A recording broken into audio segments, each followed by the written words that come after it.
Hi friends, ಇದು ಉತ್ತರ ಕನ್ನಡ ಕಡೆ ಉಪ್ಪಿಟ್ಟು ಮತ್ತು ಮಂಗಳೂರು ಕಡೆ ಸಜ್ಜಿಗೆ ಅಂತ ಕರೀತಾರೆ. ಸೊ ಇವತ್ತು ನಾವು ಉಪ್ಪಿಟ್ಟನ್ನು ಹೇಗೆ ಮಾಡೋದು ಅಂತ ನೋಡೋಣ. ಅಯ್ಯೋ ಉಪ್ಪಿಟ್ಟ ಅಂತ ಹೇಳಬೇಡಿ, ಯಾಕಂದರೆ ಉಪ್ಪಿಟ್ಟು ಮಾಡೋದು ಒಂದು ಕಲೆ. ಅದು ಎಷ್ಟು ಸಲ ಮಾಡಿದರೂ ಪರ್ಫೆಕ್ಟಾಗಿ ಬರೋದೇ ಇಲ್ಲ. ಸೊ ಮದುವೆ ಆಗಿ ಹೋದ್ಮೇಲೆ ಹೆಣ್ಮಕ್ಳಿಗೆ ಕೇಳ್ತಾರೆ, ಅಯ್ಯೋ ನಿನಗೊಂದು ಉಪ್ಪಿಟ್ಟು ಮಾಡೋಕ್ಕೂ ಬರಲ್ವೇನೆ ಅಂತಾರೆ. ಸೊ ಅದಕ್ಕೆ ಫಸ್ಟಿಗೆ ಉಪ್ಪಿಟ್ಟು ಮಾಡೋದನ್ನು ಕಲ್ಕೊಂಬಿಡಿ. ಪರ್ಫೆಕ್ಟಾಗಿ ಹೇಗೆ ಉಪ್ಪಿಟ್ಟು ಮಾಡೋದು ಅಂತ ನಾನೀಗ ಹೇಳ್ಕೊಡ್ತೇನೆ.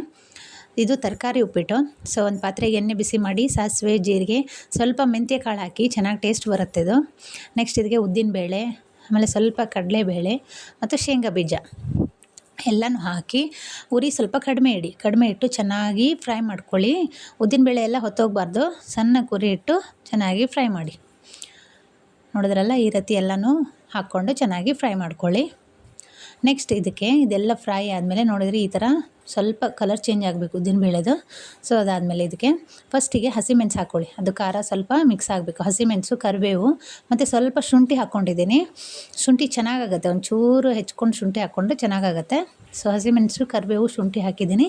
ಎಣ್ಣೆಲಿ ಚೆನ್ನಾಗಿ ಫ್ರೈ ಆಗಬೇಕು. ನೆಕ್ಸ್ಟ್ ಇದಕ್ಕೆ ಈರುಳ್ಳಿ ಹೆಚ್ಕೊಂಡು, ಒಂದು ಈರುಳ್ಳಿ ಹೆಚ್ಕೊಂಡ್ರೆ ಸಾಕು. ಒಂದು 3 ಜನಕ್ಕೆ ಸಾಕಾಗುತ್ತೆ. ಸೊ ಈರುಳ್ಳಿನೆಲ್ಲ ಫ್ರೈ ಮಾಡಿದ್ಮೇಲೆ ತರಕಾರಿ ಹಾಕಿ, ಕ್ಯಾರೆಟು, ಬೀನ್ಸು, ಬೇಕಾದರೆ ಆಲೂಗಡ್ಡೆನೂ ಹಾಕ್ಕೋಬೋದು, ಚೆನ್ನಾಗಾಗುತ್ತೆ. ಆಲೂಗಡ್ಡೆನೂ ಹಾಕ್ಕೊಂಡು ಸ್ವಲ್ಪ ಹೊತ್ತು ಫ್ರೈ ಮಾಡ್ಕೊಳ್ಳಿ. ನಾನಿಲ್ಲಿ ಈ ಗ್ಲಾಸಲ್ಲಿ 1.5 ಗ್ಲಾಸಷ್ಟು ರವೆ ತೊಗೊಂಡಿದ್ದೀನಿ. ಸೊ ರವಾನ ಎಷ್ಟು ತೊಗೊಂಡಿರ್ತೀವಲ್ಲ ಅದ್ರದ್ದು 4 ಗ್ಲಾಸಷ್ಟು ನೀರು ಹಾಕ್ತಾಯಿದ್ದೀನಿ. ನಾನಿಲ್ಲಿ ಬಿಸಿನೀರು ಕಾಯಿಸಿಟ್ಕೊಂಡಿದ್ದೀನಿ.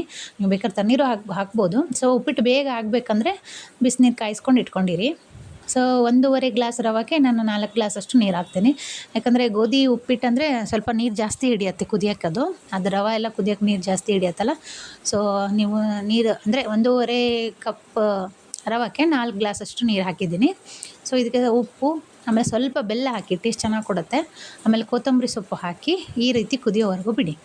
ಇದು ಕುದ್ಮೇಲೆ ರವಾನ ಏನು ನಾನು ಫ್ರೈ ಮಾಡ್ಕೊಂಡಿದ್ನಲ್ಲ, ಸ್ವಲ್ಪ ಹೊತ್ತು ರವಾನ ಹುರ್ಕೋಬೇಕು. ಎಣ್ಣೆ ಹಾಕಬಾರ್ದು, ಹಂಗೆ ಹುರ್ಕೊಂಡು ಇಟ್ಕೊಂಡಿದ್ದೀನಿ ಸೈಡಿಗೆ. ಸೊ ಆ ರವಾನ ನಿಧಾನಕ್ಕೆ ಇದರಲ್ಲಿ ಮಿಕ್ಸ್ ಮಾಡ್ಕೋಬೇಕು. ಮಿಕ್ಸ್ ಮಾಡಿಕೊಂಡು ಸ್ವಲ್ಪ ಹೊತ್ತು ಕುದಿಯೋಕ್ಕೆ ಬಿಡಿ. ಇದೆಲ್ಲ ಚೆನ್ನಾಗಿ ಕುದಿಬೇಕು. ಗೋಧಿ ರವೆ ಎಲ್ಲ ಸ್ವಲ್ಪ ಟೈಮ್ ಹಿಡಿಯುತ್ತೆ. ಸೊ ಈಗ ಇದು ಬಿಗಿತಾ ಇದೆ, ನೀರೆಲ್ಲ ಹಿರ್ಕೊಳ್ತಾ ಇದೆ.